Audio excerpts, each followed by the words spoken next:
Amen. Alléluia. Gloire à Dieu. Est-ce que tu peux déclarer Dieu va faire des grandes choses? Amen. Est-ce que tu peux déclarer de ta bouche, je suis né pour triompher? Je suis né pour triompher. La Bible dit dans Romains 8, verset 37, prenez votre Bible, dans Romains 8, verset 37, il y a un merveilleux passage. Romains 8, verset 37. Alléluia. Mais dans toutes ces choses, nous sommes plus que vainqueurs par celui qui nous a aimés. Amen. Confesse-le avec moi. Mais dans toutes ces choses, nous sommes plus que vainqueurs par celui qui nous a aimés. Vous avez remarqué la nuance dans le passage? Le texte ne dit pas, mais dans toutes ces choses, vous êtes vainqueurs. Non, le texte dit, dans toutes ces choses, vous êtes plus que vainqueurs. Nous sommes plus que vainqueurs. Pourquoi? Tout simplement parce que notre victoire ne dépend pas seulement de nous, mais elle dépend surtout sur ce que Jésus a accompli à la croix il y a 2000 ans. Amen. En fait, nous sommes plus que vainqueurs parce que Jésus a déjà vaincu. C'est pourquoi nous sommes doublement vainqueurs. Parce que Jésus a vaincu pour nous à la croix il y a 2000 ans. Et il nous a envoyé le Saint-Esprit. Et comme le Saint-Esprit habite en nous, nous avons en nous l'esprit de victoire. L'esprit de victoire habite en moi. Amen. Tu peux dire à ton voisin, dis-lui dans l'oreille, l'esprit de victoire habite en toi. Amen. L'esprit de victoire habite en toi. Nous sommes plus que vainqueurs par celui qui nous a aimés. Aimés. Et comment Jésus nous a-t-il aimés? Jésus nous a aimés en exerçant son ministère sur la terre. Il pardonnait les péchés. Jésus nous a donné des preuves d'amour. Et les pages de nos Bibles, dans le Nouveau Testament, plus particulièrement dans les évangiles, sont remplies de passages où Jésus manifeste l'amour de Dieu. Mais la Bible dit que Dieu a prouvé son amour envers nous, alors que nous étions encore dans nos péchés, Christ est mort pour nous. Amen. La mort de Jésus sur la croix fut l'apothéose, le pinacle, le summum de son amour. La preuve, la démonstration puissante de l'amour de Dieu. Pourquoi? Parce que le juste meurt pour les injustes. L'innocent meurt pour les coupables. Jésus meurt pour les pécheurs. Il aurait pu appeler une légion d'anges et même décréter le jugement dernier. Mais Jésus ne l'a pas fait. Jésus a pardonné sur la croix. Sur la croix, il a dit « Père, pardonne-leur, car ils ne savent ce qu'ils font ». C'est pourquoi lorsque nous prêchons la croix, nous devons la prêcher en proclamant qu'à la croix, Jésus a pris nos injustices. Amen. Il est mort pour nos injustices, c'est-à-dire nos fautes, nos péchés, nos transgressions. Appelez-les comme vous le voulez. En fait, nous sommes tous enfermés dans la désobéissance. Et en mourant sur la croix, Jésus est mort pour toutes nos désobéissances, pour toutes nos injustices. Mais aussi, Jésus est mort pour les injustices que nous avons subies. Non seulement celles que nous avons commises, mais aussi celles que nous avons subies. Et nous avons été victimes de la puissance de Satan. C'est pourquoi Jésus est venu sur la terre. C'est pourquoi Jésus chassait des démons. C'est pourquoi Jésus réprimait les puissances de ténèbres. Il s'affrontait à toutes les hordes démoniaques parce que Jésus est venu sur la terre pour nous délivrer de toute la puissance du diable. Amen. Nous sommes plus que vainqueurs par celui qui nous a aimés de cette façon-là. Nous sommes plus que vainqueurs parce que Jésus est mort sur la croix. Le 3e jour, il est ressuscité. Nous sommes plus que vainqueurs parce que Jésus est remonté dans la gloire. Alléluia. Et il se tient sur le trône des trônes. Et la Bible dit qu'il y a 2000 ans, il a reçu du Père le Saint-Esprit qui a été répandu sur l'Église. Et nous sommes plus que vainqueurs parce que Jésus a déclaré « Voici, je suis avec vous tous les jours jusqu'à la fin du monde. Amen. » Nous sommes plus que vainqueurs parce que Jésus a déclaré « Voici les miracles qui accompagneront ceux qui auront cru en mon nom. Ils imposeront les mains aux malades, les malades seront guéris. Ils chasseront les démons. S'ils boivent quelques breuvages mortels, ces breuvages ne leur feront aucun mal. » Alléluia. Nous sommes plus que vainqueurs. C'est bon d'être un enfant de Dieu. C'est tellement extraordinaire d'être un racheté. Il n'y a pas de plus grand style de vie que celui de l'enfant de Dieu. Il n'y a pas de plus belle vie que celle de la vie chrétienne en Jésus-Christ. Amen. Et il a dit, je serai avec vous. Je vous enverrai le Saint-Esprit. Il vous enseignera toutes choses. Jésus a vaincu pour nous. Voilà pourquoi nous sommes plus que vainqueurs. Il a vaincu pour nous. Premièrement, ce matin, tu es né par la volonté de Dieu. Tu es né par la volonté de Dieu. Dieu a voulu que tu existes. Dieu a décidé que tu existes. Tu es une créature faite à l'image de Dieu. Et Dieu a un dessein pour chaque être humain. Et la venue au monde d'un être humain est à chaque fois un triomphe. Toute petite créature que tu vois arriver au monde, de quelques centaines de grammes, toute petite créature, parfois qui peut monter jusqu'à plusieurs kilos, en fonction du cadeau que l'Éternel te fait. C'est un cadeau de l'Éternel et c'est un héros que tu as en face de toi. Chaque créature qui vient au monde, chaque enfant, chaque bébé qui naît est un miracle. La venue au monde est un triomphe. Tu es né non pas par hasard, tu es né non pas par accident. Et je le dirai ce matin, je le dis au-delà des lois de la procréation, quelle que soit sa forme, que la procréation soit désirée, inattendue, soutenue par la science. Dieu est celui qui insuffle le souffle de vie, l'âme, dans un être humain. Alléluia, gloire à Dieu. L'écrivain américain Mark Twain a déclaré ceci. Les 2 jours les plus importants de votre vie sont le jour de votre naissance et le jour où vous découvrirez pourquoi. Naître dans ce monde, c'est le témoignage de la puissance de Dieu. C'est tellement merveilleux que de naître, que d'arriver dans ce monde. Mais cette puissance ne tient pas seulement dans le fait que Dieu est capable de permettre la naissance d'un bébé, mais la puissance se trouve dans le fait que ce bébé qui va grandir a besoin de découvrir pourquoi il existe, pourquoi il est sur la terre. Et le psalmiste ne s'est pas empêché de répondre à cette question. Dans le psaume 139, versets 13 à 16, regardez dans votre Bible, psaume 139, versets 13 à 16. C'est toi qui as formé mes reins, qui m'as tissé dans le sein de ma mère. Je te loue de ce que je suis, une créature si merveilleuse. Amen. Tes œuvres sont admirables. Alors quand tu te regardes dans la glace, si tu es capable de confesser le psaume 139, tu dois être capable de dire de toi-même, « Waouh, Franck !» Et je commence par moi, d'accord ? Franck, tu es une créature merveilleuse ce matin. Même si tu as les yeux fripés et que tu as prié très tôt ou que tu t'es endormi très tard, que les réunions ont été longues, tu as les yeux d'une grenouille qui a mal dormi ce matin-là, mais tu es quand même admirable. Amen. Tu es une créature merveilleuse. Amen. C'est important que tu le dises de toi-même et peut-être dis-le à ton voisin. Dis-le à ta voisine, tu es une créature merveilleuse. Tu es admirable. J'en vois, ils sont comme ça. Mais attendez, j'en vois, ils sont comme ça, ils me regardent. Ils n'osent même pas regarder à droite ni à gauche. Et personne ne leur a dit qu'ils étaient admirables. Dis-le à ton voisin. Ne laisse personne sortir de ce lieu sans qu'il sache qu'il est une créature merveilleuse. Qu'il est ou qu'elle est admirable. Amen. Vous avez lu ce qui est écrit dans la Bible ? Mon âme le reconnaît bien. Comment ton âme peut-elle reconnaître que tu es une créature admirable, merveilleuse ? Si Dieu habite ton âme. Le premier prédicateur qui doit faire autorité dans ta vie chrétienne, c'est Dieu derrière le pupitre de ta conscience. Et quand Dieu se tient derrière le pupitre, il est capable de te dire des choses extraordinaires. Il est capable de t'alerter, de t'avertir, mais aussi il est capable de te bénir.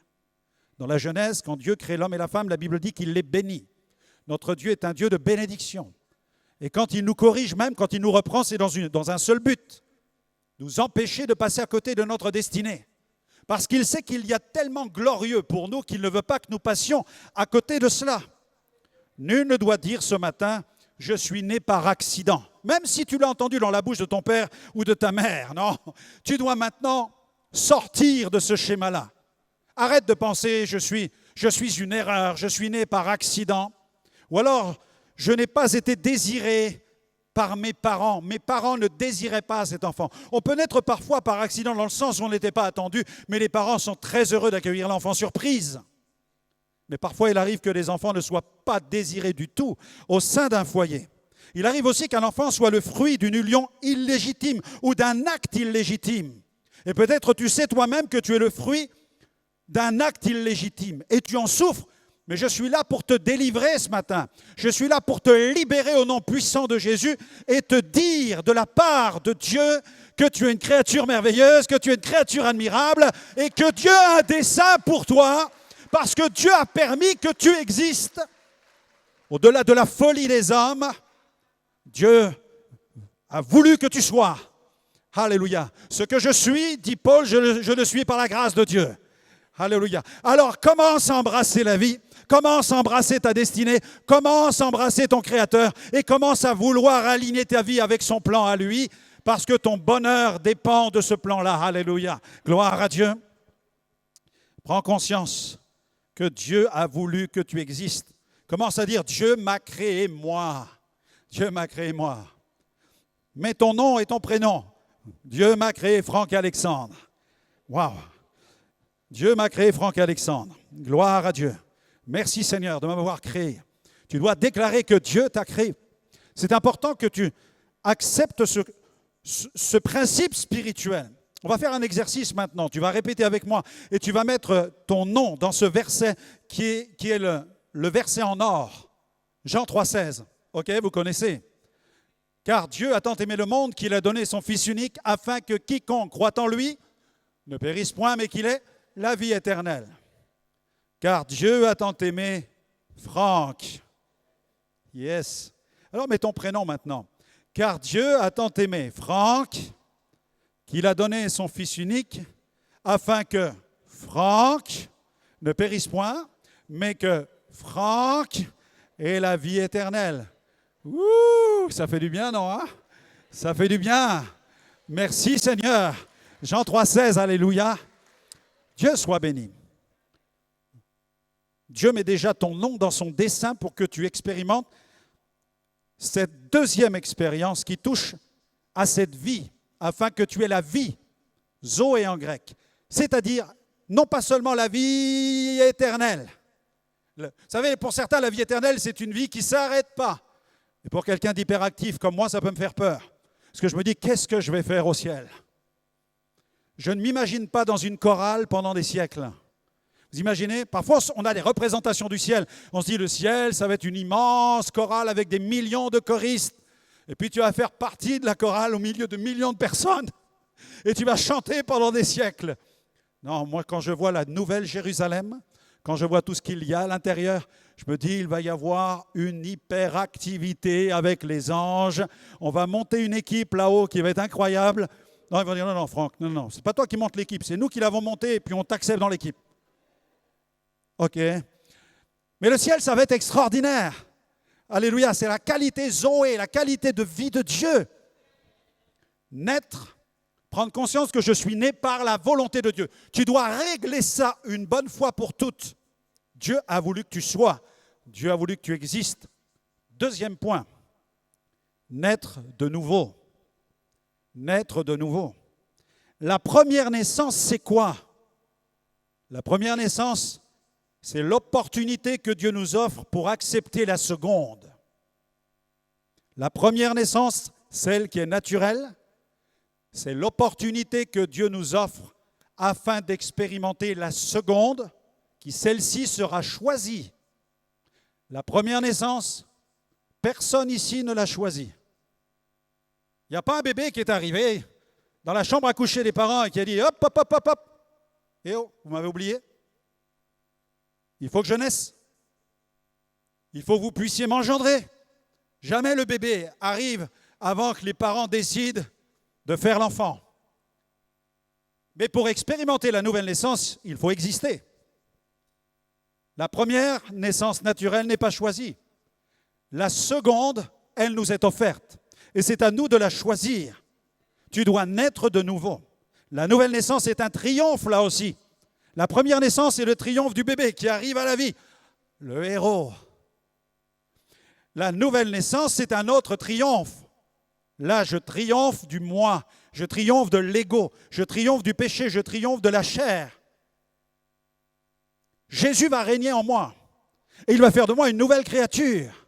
C'est ce que Jésus dit à Nicodème, le chef religieux, quand il lui dit « tu dois naître de nouveau ». Et lui, Nicodème, se pose la même question, celle que j'ai avancée il y a quelques minutes. Il dit « mais comment puis-je faire pour rentrer à nouveau dans le ventre de ma mère ?» Il ne comprend pas les choses spirituelles. Et Jésus lui dit, si un homme ne naît d'eau et d'esprit, il ne peut voir, il ne peut entrer dans le royaume de Dieu. Tu dois naître d'eau. Mais cette eau-là, ce n'est pas celle, vous savez, ce liquide amniotique qu'il y a dans le ventre de la mer, non? C'est une autre eau. Tu dois maintenant entrer dans un autre environnement. Non pas la poche dans laquelle le bébé reste en gestation pendant quelques mois. Tu dois maintenant entrer dans cette poche de la présence de Dieu. Tu dois être caché en Christ pour arriver à la nouvelle naissance. Alléluia. Tu dois naître de Dieu, naître du ciel, devenir une nouvelle créature. Ce qui signifie que si quelqu'un est dans le Christ, il est une nouvelle création. Les choses anciennes sont passées, voici toutes choses deviennent nouvelles pour lui. Tu peux déclarer avec moi ce matin, je suis une nouvelle création. Je suis une nouvelle création. Amen. Dieu soit loué. Par la nouvelle naissance, tu deviens une nouvelle créature. Tu es né de Dieu. Naître de nouveau et évoluer dans un univers nouveau, celui de Dieu. La nouvelle naissance, la naissance terrestre, fait passer le nourrisson d'une poche remplie de liquide amniotique, alors que la nouvelle naissance nous fait évoluer dans l'univers de la vie spirituelle en Jésus-Christ. Amen. Troisième point, tu es né pour triompher. Et là, je veux entendre un grand amen là-dessus. Tu es né pour triompher. Amen. Cet amen doit faire trembler l'enfer. Amen. Tu es né pour triompher.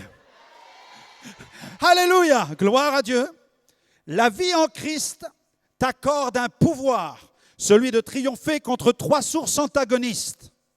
La puissance du péché, la puissance du malin et l'esprit du monde. En Christ, tu as le pouvoir de dominer. En Christ, tu as reçu un pouvoir de domination.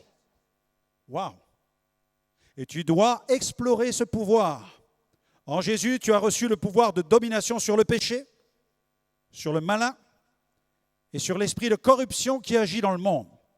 Sur le péché, premièrement, né pour triompher du péché. Regarde dans ta Bible. Première épître de Jean, chapitre 3, verset 9. Quiconque est né de Dieu ne pratique pas le péché. Vous avez bien lu la version biblique? Le texte ne dit pas « celui qui est né de Dieu ne pêche jamais ». Le texte dit « ne pratique pas le péché ». Parce que si quelqu'un lit cela, il a l'impression de ne pas être né de nouveau. Il peut se dire « mais pasteur, il m'arrive de pécher. Dans la journée, j'ai une mauvaise pensée. Dans la journée, il y a un mot qui m'échappe et que je regrette.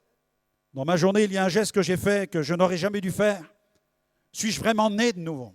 Le texte dit « celui qui est né de Dieu ne pratique pas le péché », dans le sens où sa vie ne s'organise plus autour de son péché comme c'était le cas auparavant. Maintenant, tu es en Jésus. Et l'Esprit de Dieu t'enseigne. L'Esprit de Dieu t'amène à la croissance. L'Esprit de Dieu te sanctifie.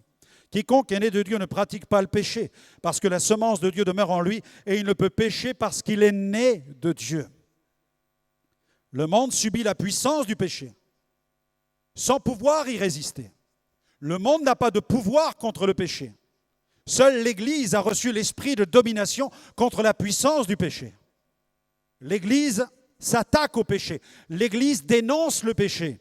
Et l'Église équipe l'Église pour qu'elle résiste à la puissance du péché, pour que les vies se mettent en ordre, pour que les vies s'harmonisent avec ce que la Bible enseigne. Alléluia. Dieu soit béni. Pour la puissance des Saintes Écritures. Je vais vous emmener dans un coin de la Bible où bien des chrétiens ne vont jamais lire.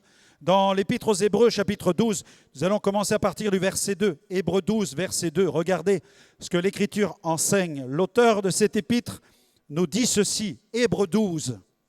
Considérez, en effet, celui qui a supporté contre sa personne une telle opposition de la part des pécheurs afin que vous ne vous lassiez point, l'âme découragée. Vous n'avez pas encore résisté jusqu'au sang en luttant contre le péché. Et vous avez oublié l'exhortation qui vous est adressée comme à des fils. Mon fils, ne méprise pas le châtiment du Seigneur et ne perds pas courage lorsqu'il te reprend. Car le Seigneur châtie celui qu'il aime et il frappe de la verge tous ceux qu'il reconnaît pour ses fils. Supportez le châtiment. C'est comme des fils que Dieu vous traite. Car quel est le fils qu'un père ne châtie pas? Mais si vous êtes exempt du châtiment auquel tous ont part, vous êtes donc des enfants illégitimes et non des fils. D'ailleurs, puisque nos pères, selon la chair, nous ont châtiés et que nous les avons respectés, ne devons-nous pas, à bien plus forte raison, nous soumettre au Père des esprits pour avoir la vie? Nos pères nous châtiaient pour peu de jours, comme ils le trouvaient bon. Mais Dieu nous châtie pour notre bien, afin que nous participions à sa sainteté.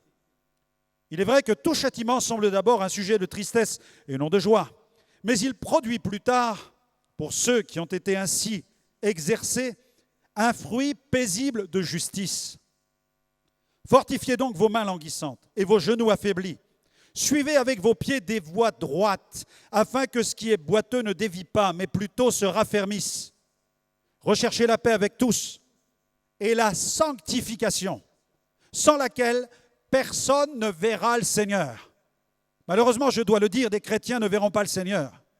Ce n'est pas moi qui l'invente, c'est la Bible qui le déclare.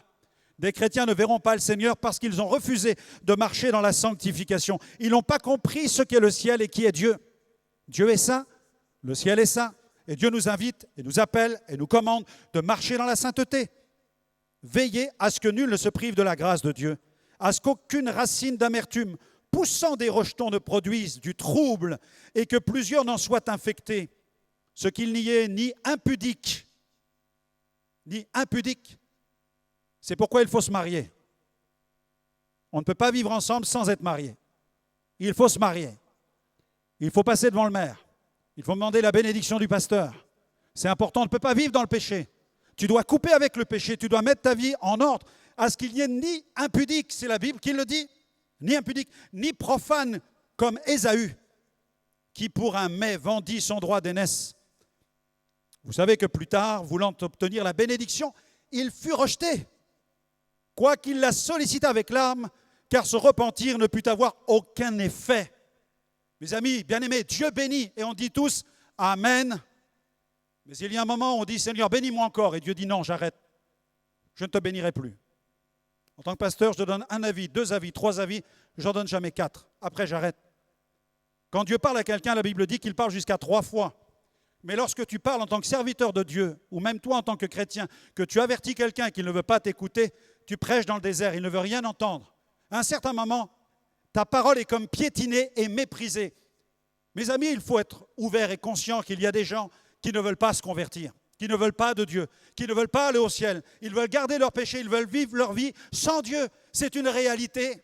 Jésus l'a enseigné à de nombreuses reprises, dans de nombreux passages. Alors il nous faut prier pour les âmes. Prions pour elles afin que Dieu leur accorde la repentance. Mais ne piétinons pas notre parole.